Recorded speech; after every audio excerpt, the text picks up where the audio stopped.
and I'm so glad that everybody's taking the time that is here. Obviously, you realize the value of learning strategies and approaches for mental health. It's increasing. We have a lot to cover, so let's get started. Just to let you know, my role as a clinical case manager is to help with the students with highest needs and highest acuity. So that's one of my specialty. And I do address the needs of distance learners at the University of Florida. Let's discuss the title, just that itself is Seeing Green, because green represents the mental health needs for students. The first slide, we're going to talk about the learning objectives. Okay, so we're going to be able to identify the mental health needs for the general population and some of the challenges related to the distance learners. We're going to hope that you're able to select appropriate this is very basic strategies for students that are experiencing mental health distress. And then we'll be able to have a general idea of how to provide support and recommend resources to students when they are experiencing mental health distress. And you will be able to identify what to consider when creating a syllabus, and that's going to foster some students feeling supported should they experience mental health challenges.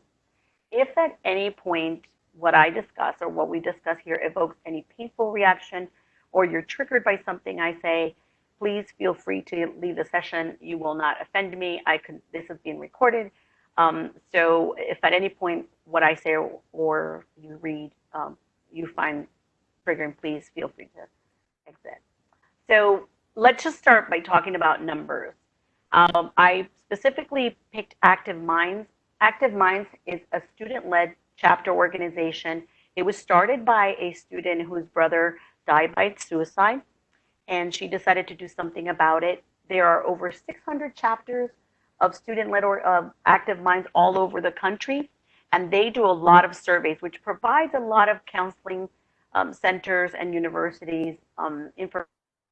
If any of you are interested in starting a chapter, they are very involved. They're a great resource for college students. So look them up, okay? Active Minds. But suicide is the second leading cause of death among college students. 39% of college students experiencing mental health issues. 50% of the cases showed onset by the age of 14, 75 by the age of 24. And I want you to really think about that, because that's about the age where we get them in the college setting. So a lot of mental health is onset during that time. And then 2/3 of students with anxiety and depression did not seek treatment in this survey. 280 people of the survey, and I could definitely send you the link. 280 people did not decide to go through a suicide attempt for every person that decided that had an attempt. So if you think of those numbers, for every attempt, there's 280 people who thought about it but didn't actually have an attempt. 67% of college students first tell a friend before they're feeling suicidal. It didn't address how many tell professors or mentors, but hot off the press today, Forbes had a great article where they surveyed students who had already graduated, and 17% of the students, it was over 1,000, 17% said, yeah, my university, my college did a fantastic job at supporting me, and they saw mental health as a priority. It was an additional 28% said, yeah, they did an okay job. That's a little less than 50%. And there were some that said, I don't know. So obviously, there's still some work to be done in that area. There's a survey that's provided to the directors, and we, at the counseling centers, we get a lot of our data from this, and a lot of the work that we're doing is guided by some of this information, and it's usually across the board pretty consistent. They did a survey when a student comes in, if they have some form of technology of keeping record. At the University of Florida, we use Titanium. So in Titanium, the student will come in and we know information that we've sent out to them. And so there's record of why they come in, their age, they're a pretty standard demographic. and almost every counseling center collects this information. So that's how the counseling center directors are able to gather this data and add it up. So the most frequent reason why students went to a counseling center was anxiety. That is nationwide. And the second was depression. Some of the other concerns involved specific relationships. Those involved romantic, friendship, professors. Sometimes weren't their professors, but dissertation chairs, relationships with them. Another reason is family concerns. Maybe there's an illness in the family. I had a student who came in because her father had suffered a medical episode, and that left him not being able to take care of himself. And she was distraught because she didn't know what to do. Her parents were divorced. She felt responsible. So it's not necessarily somebody that, the student themselves, but somebody very close to them. Financial needs for the family, food and housing insecurity. I have a student who's taken some online courses this summer, lost his job, and then received some aid. And then his mother said, look, I don't have any food. So some of the aid that he received, he actually shared with his mom, and he's expecting her to pay him back. Domestic violence, especially for students, domestic violence has increased because of COVID. But especially if a student is online, more than likely they are not living in the college. It's not a college experience where they're sitting with their friends and they're living in the dorm or they're living in an apartment. A lot of the time they're living with their families. Rejection from family, especially what I see a lot of the time is the LGBTQ or faith or political views now as they differ. I have had students who have been told that they're not welcome if they voted for a specific candidate. Suicidal thoughts, because a student expresses suicidal thoughts does not mean they're actively suicidal, but suicidal thoughts are definitely something that brings a lot of students in. Eating disorders, addiction, academic performance, if they're experiencing difficulties or they're not performing up to the standard that they're accustomed to. This is very evident in top performing students, and then also in students who come in and they're first generation or students from marginalized groups. They may experience this, how do I measure up to other students, or I'm not good enough to be here. How did I even get in? And so that also brings them in. Sleep disturbance, social isolation and loneliness is huge. This generation right now that is going through college is the loneliest generation. They did a survey recently, which was very interesting, and I'll share a little more with you. But the bottom line is that they're the most connected with technology, but they are experiencing loneliness, which again is exacerbated by COVID because now they're losing their supports. But they're definitely a very lonely and isolated generation. At times, you wouldn't think it. It's very interesting because I find students from all walks of life, whether they have friends on the outside, on the inside, a lot of them still feel lonely. And also significant previous mental health treatments. Maybe they came in already knowing they had a mental health condition and they want help in managing that, or they want help in referring, or they want help in making sure that they're aware of what supports are in place for them. So those are the big things. There are others, I'm sure, but that is what this survey stated, and I think they're pretty consistent today. Next slide.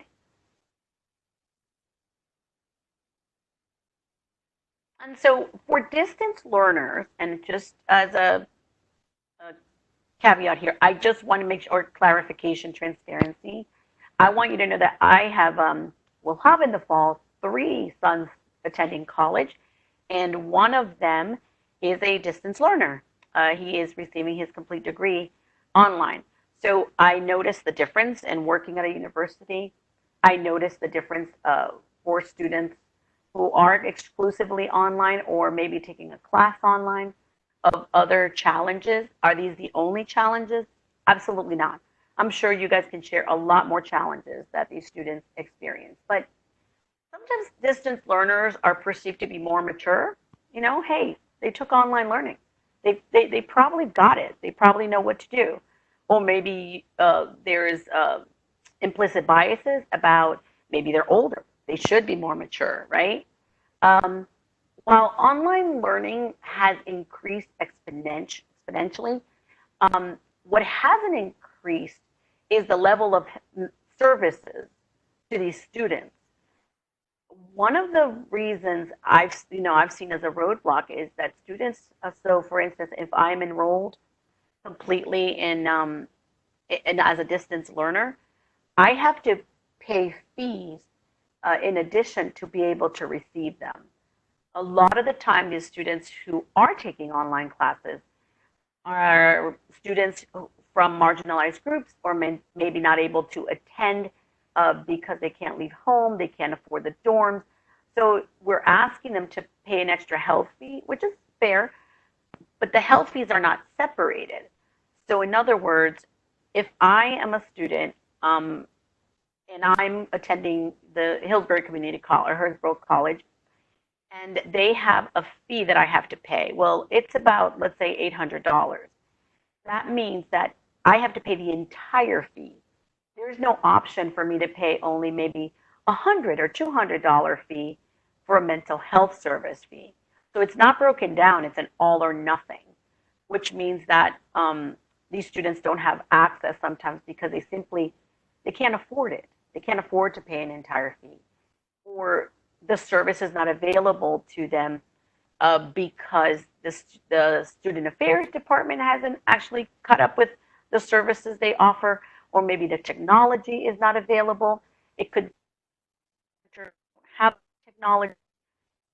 That actually was a good thing that came from COVID because we went from having almost not a lot of people providing online services to our entire center becoming virtual in a matter of weeks. It was incredible to have us all learn and log in, and now students are Zooming with us. Not only are we providing one-on-one service for counseling, but we have groups that we're running. But not everybody's up to par with that because the reality is that as counselors, we're not really trained. That's something completely new. That's going to open up a whole new field. But that it is growing. Another reason is that it can be easier to miss symptoms. You know, if a student comes in and they're disheveled or their appearance changes or they look tired or they're not engaging, they're staring into space, that's visible to a professor.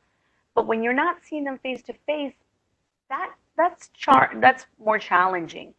Um, and then if the professor doesn't see them and the student is not on campus, okay, well, I don't know what's available. I'm just going to suffer in silence, which there's a lot of students that suffer in silence even if they do know that the services are available. It can also be, at times I've heard from professors and students, that it can be harder to connect.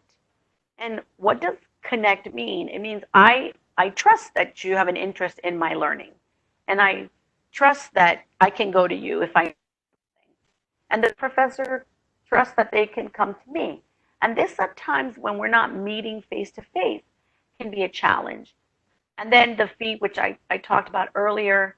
And then sometimes professors just, or curriculum designers or librarians, you know, to me, it takes a village. It's not just the counseling center that has and should have all the responsibility for the mental health of a student. It is a community effort. I think that the counseling centers champion for mental health, but it has to be a complete, the responsibility of the entire university. But if the professors are not aware, or even the curriculum designers or librarians, if they're not aware, or academic advisors, they have to be aware of what is available. Because not only within the content of a brick and mortar building, but also what's available to a student who is not here.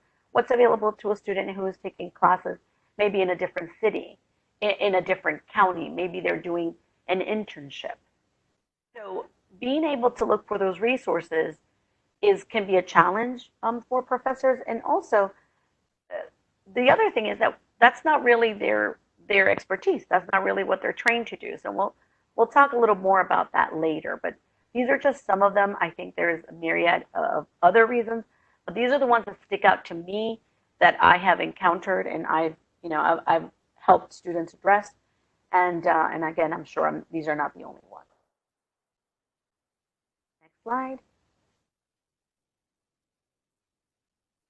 And I know that we're running a little short on time because I'm probably going a little bit, but I want to share this Eden story with you. So Eden is an 18-year-old African American who identifies as female. She came in reporting she was feeling sad and not really, she's meeting new people or at all, she's not meeting them. The transition to college was hard. She describes herself as very shy. She did great in high school, top of her class. Thinks this fall semester she's probably going to fail it. It's November. She doesn't know what to do. She's doing an online degree at the University of Florida and decided that she wanted to live on campus because living on campus was very important to her. And so she came here, but it hasn't helped. She's feeling pretty isolated, pretty lonely. So if we go to the next slide. Okay, this is what she came here for, originally what I read to you. This is actually what was going on. After interviewing her and discussing what was really happening, if you're speaking to a student and saying, oh yeah, I'm feeling kind of lonely, my transition here hasn't been that great. But this is really what was happening with Eden. She's a first generation.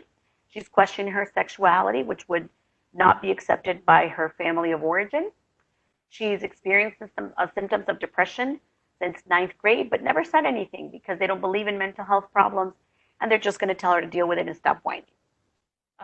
She rented the apartment to find friends, but really doesn't go anywhere and stays home most of the time. She is completely isolated. By completely, I mean completely. Was even ordering food at one time so she didn't have to leave the apartment. Looks in the mirror and says she's ugly, she's unlovable. There's no way anybody's going to care for her. She has a history of practicing NSSIB, which is non-suicidal self-injury behavior. She was cutting. And she had thoughts of dying by suicide daily, and the thoughts were increasing. I was very concerned. So if we go to the next slide.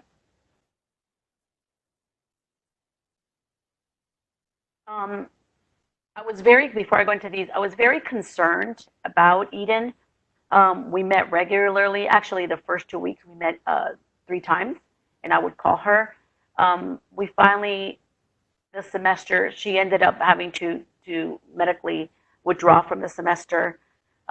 She ended up going home, eventually becoming hospitalized, but came back and was able to pay the semester fees for services.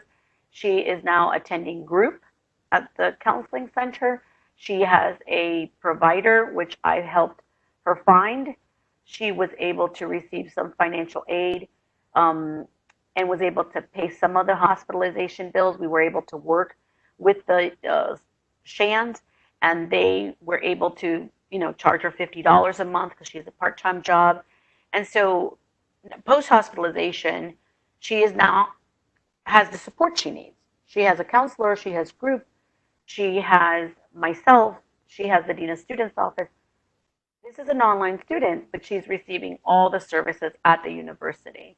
But what about a student who, doesn't have just the needs that Eden said, reported? What about if they're experiencing housing insecurity and their students online?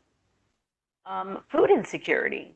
I can't tell you the amount of students at the University of Florida that have come to me and are experiencing food insecurity. Students who have been homeless, who were sleeping in the library at night and taking a shower at the rec center. So this is not just about, colleges or Miami-Dade College or Broward. This is happening everywhere, and I'm suspecting that it's going to increase because of COVID and people losing their jobs. Immigration status, there are students who do have concerns. I have had students who are taking online classes because they've been afraid that, at one point I had one student who was afraid that they were going to be picked up by ICE and be taken away. Being on the spectrum and transitioning to college, the University of North Florida, I saw there's somebody from there, shout out to them with their Thrive program. We actually have, I was part of organizing a I would say it's a collaboration between the Counseling Center, DRC, and the local, I guess it's national, Center for Autism that we have here, and it's called Social Gators. Students who are on the spectrum can be isolated. They do have challenges transitioning to college. They're not sure how to express at times their needs, and so supporting them is really important. Reaching out to them, because they can fall through the cracks really easily if you're not on the lookout for their needs.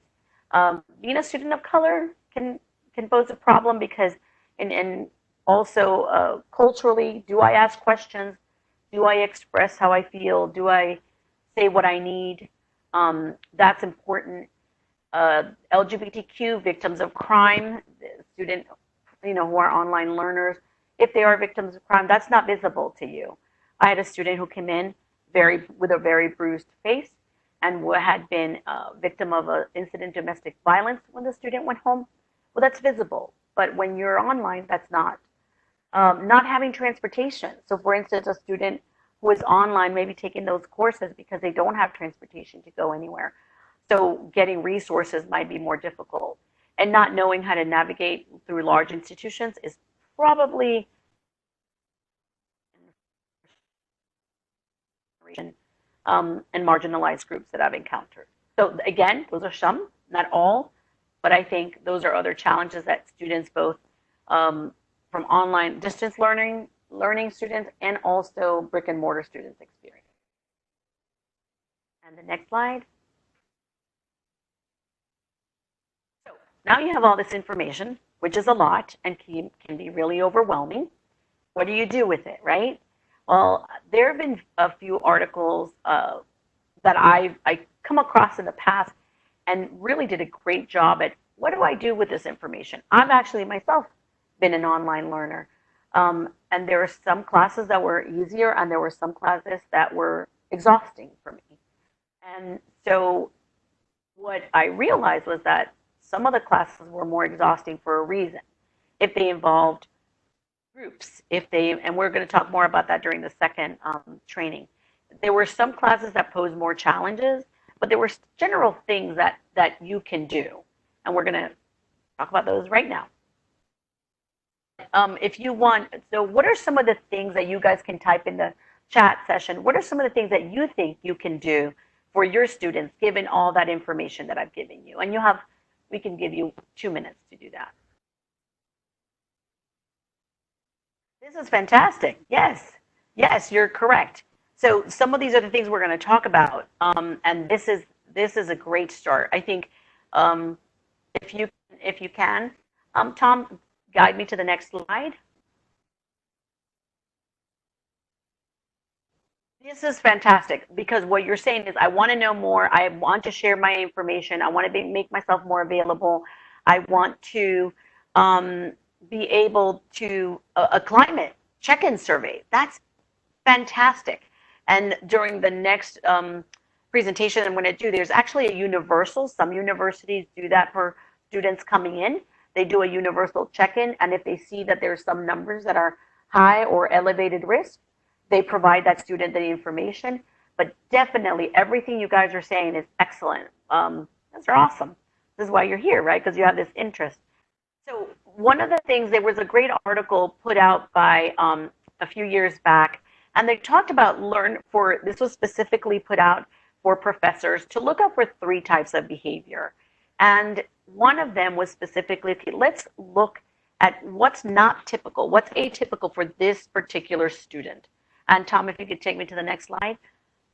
The second one was, okay, this is just this one particular student. It's atypical, right, for them. And I know I had a bit of an issue because of the work I do with my students on the spectrum, but this is how they identified it, not typical behavior, but then unusual behavior. And what Barr discusses is behavior that's abnormal in the college community, right? For anybody, and this could include paranoia, ongoing magical fantasy, fantastical thinking, or actions which interfere in the learning atmosphere. This is a student that might, well, we'll discuss a little more what they might do, and then there's poor academic performance. These are three different, completely different things, right? So maybe the student is doing well, and let's go to the next slide and we'll go into more specifics. Okay, so these three are the ones for academic performance only. So if they're not turning in assignments, if they're falling asleep in class, if they're being disruptive, like, you know, not and disrupted in a way that's not concerning, but more what other students might call extra. Um, but they're not returning emails, not attending class, they're not participating. When they do, they're not waiting their turn. That's stuff that is academic performance is being impacted. However, that doesn't mean that these might not be present for students. So let's look at the other two. And Tom, would you go to the next slide? Okay, so that's different, right?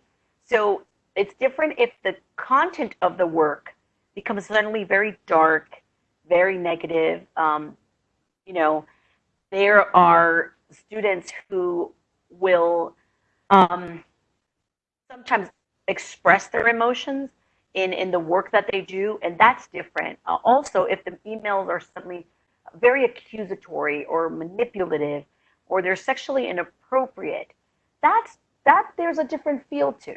So that's something that you guys can very specifically look for. I mentioned earlier, the behavior that's bizarre. If the person is disoriented, they're confused, they don't know what day it is. They don't know. I had a student who came to me and said, I know the professor was talking to me. I could hear what he was saying in my mind. We were communicating while I was in the class.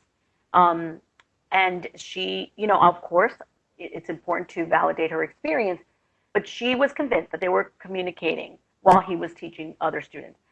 That's different if there's a failing quality of work.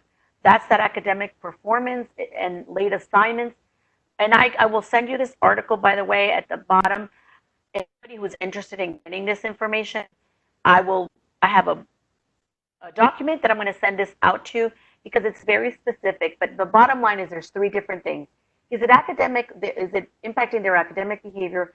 Is it just behavior that's unusual to them because something's changed? Or is it so out of the norm that you feel you need to get help from somebody else? Okay, next.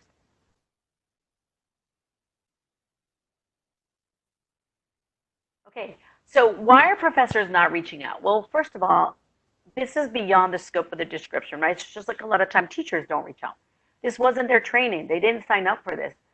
You're asking me to do what? And they may be concerned about blurring boundaries. There was an article in Canada about a professor who felt so bad for a student that the professor started to pay because the student couldn't afford online classes. Online counseling. And so the professor started to help students pay. So where do you blur the lines where you're the professor and you're doing too much? Then the professors may be confused, or the librarian may be confused, or the academic advisor. Well, what do I do with this student? Or maybe what the student experiencing is something that's triggering for that person. Maybe what they're experiencing brings out a lot of pain for the person that's providing the support. And then, so we're going to skip the roadblock because of time, Tom, but when we'll get to the following one. Tom, you can just go ahead and go to the next one, just in the interest of time. So what can you do? So when you're looking at your classes, it's important for you to provide mental health education links. Look at the colleges they're signed up with. make yourself familiar with the services that those colleges provide. They might be able to attend free workshops. They might be able to attend stress reducing activities. They may, I know Gatorwell just starts next week or in a few weeks. They are offering a mindfulness class free for students for 6 weeks. Make yourself aware of what's happening on the campuses where students are going. Also, crisis services. Display those phone numbers somewhere in your syllabus or when the classes are being designed, because you can, and again, I don't know what county you're all working with, but if the students are registered, and it's important for you to have those services available in those counties. Self-help. There are a lot of tools that are self-help, and I'm going to go a lot deeper into those. Recently, they did the Hope Project created an app called the Nod app, and it was as a result of COVID, and it's for students who are feeling lonely. This app is free, and the students can download it. So there are some self-help things that they can do if they're not clinically, if their needs are not so clinical that they need to see somebody. If they're refer them to the Disability Resource Center. If their mental health needs are impacting their learning, then referring them to the Disability Resource Center can be good, because a lot of the time I work really close with the DRC, with the Dean of Students office, with the Student Health Center. That communication and that collaboration is important. I refer to them a lot. They refer to the counseling center a lot. And it's important that they receive the accommodations that they need. A student I was recently working with had no idea. First generation said, yeah, I have depression, I have anxiety. Came in, started telling us how many times he had done drugs in the past year. It turns out he was self-medicating because he didn't know there was availability to see a psychiatrist. He's now taking medication. The client is now also taking, has accommodations, is seeing a counselor, and the student has gone, he's totally clean and passed the semester and is doing fantastic. Again, that referral. And then counseling services. There are some counseling services that are free. There are some counseling services that are on. I will again provide you with some national services like Psychology Today. If you have a student that can pay, that is available for them to find services. But they're also, I see someone put a Mood Path as a free app. If you guys, what I would love for you to do, if you would like, send me some of these resources. I can put them all together and this document so all of you can have them. We'll discuss more. But these are just some of the very simple, basic things that you can do for now, okay? And next slide. No, we're running short on time. Okay, so more specifics. Prior to starting class, communicate approachability. It's important that at any time that a student is facing a difficult time, that you make yourself open and that you send that energy out of, I'm here for you. Difficulties in personal lives, they happen. And if they do, I encourage you to reach out to me. I've experienced difficulties. And when I was going to college, I would have loved to have a professor or a mentor or an academic advisor that was going through something difficult. Make yourself human. Make yourself open and available. They're going to know. Students are sponges. There's a research that came out, I think it's in the book at Blink, that within seconds, a student says whether they're going to be successful in that class or not, within seconds of sitting in front of a professor in a class. Well, that's harder to happen when it's virtual. If you have that information, though, on Canvas, or if you have that information on your syllabus, and if you take that approach of availability, they're going to sense that, oh, okay, this person is more approachable. So the next is validate students who allow themselves to be vulnerable to you. It takes a lot of courage. There's a great book called The Gifts of Imperfection by Brene Brown, and it takes a lot of courage to come out and say, hey, I've never met you. I've never even interacted with you personally, but I'm going through this really difficult situation. Suddenly, I can't get out of bed. or suddenly I haven't slept for 5 days and I don't know why. And I'm having to take more, or I'm having to take more of my Adderall, and I'm really scared because it's making my heart race. And so when somebody comes to you and opens up and says, hey, I need help, or I want you to know about my lived experiences, to really honor that and value that, because this is so important. And then offer help that is within your scope. So you'll work on the academic piece, right? I'll work with you. What do I need? What do you need? What can I do? Will an extra few days help you? And then if not, refer them to someone that's better equipped. Well, you can certainly say, I don't know how to help you with that piece, but I know where I can refer you.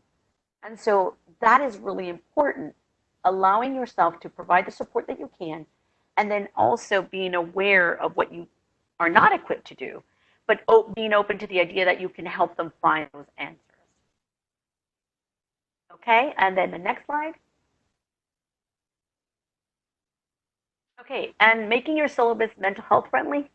Consider adding a statement to your syllabus, and we're going to work on that the next time. You know, what should it say? You know, for mental health needs. Consider adding resources to your syllabus. Maybe you could say, hey, in Alachua County, the crisis center is, the suicide prevention hotline is, adding phone numbers to the care team or the support team in the Dean of Students office, adding the counseling center phone number. For our counseling center after hours, we have protocol, which a lot of colleges and universities have.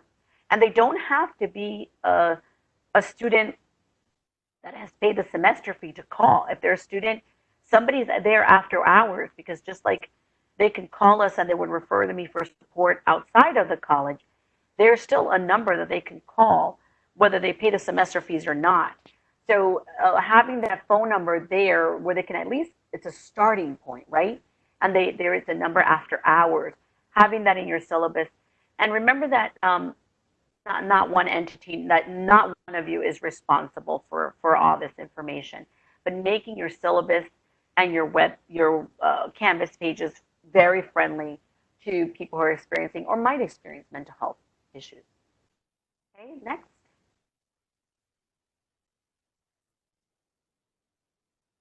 Okay, so Cognito, the University of the Board of Governors required all professors to be trained in Cognito.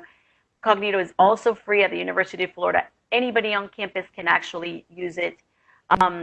Make yourself familiar if you haven't, because they give specific training for faculty, but it also gives everybody insights on how to respond for students who, you know, just for signals to look for. It's different because they're distant learners, but it does give you a good idea of you know, just what to be on the lookout for. It's a good training. I recommend it. I've done it, and I think it's really good. Next. I think that's it. Yep. And these are the resources that I told you I'd be sending out. And I think the last one is my name and email address, and we have 10 minutes for questions and answers.